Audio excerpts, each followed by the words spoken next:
Okay, now we're going to assess the abdomen. All right, so we just want to expose the parts that we're going to be assessing at that time. So the first thing you want to do is inspect first. In this order for the abdomen, you inspect, auscultate, then palpate. Okay, very, very important. Mucho importante.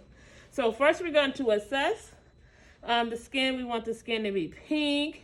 If there any redness, or like this one has a stoma, we would note that. Not at this time will we measure anything because we don't want to touch before we auscultate, okay?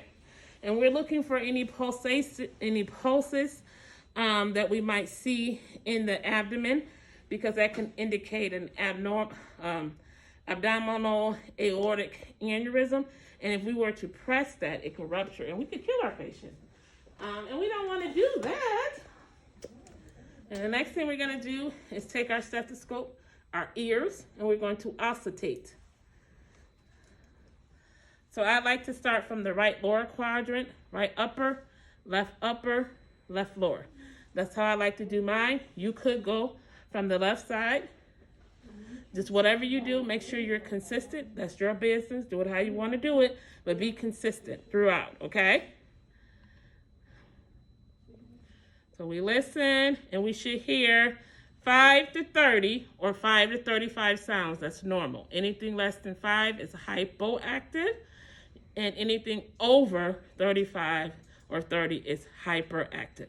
So listen for 1 full minute. 5 to 30, 5 to 35 is normal, depending on what book you're looking in. Okay, so again, I listen here, here, here, and here. Okay? And now I'm going to palpate.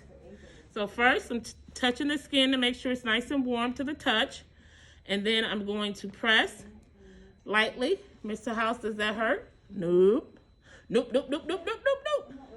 Then I'm going to press deeper. Mr. House, any pain? Nope.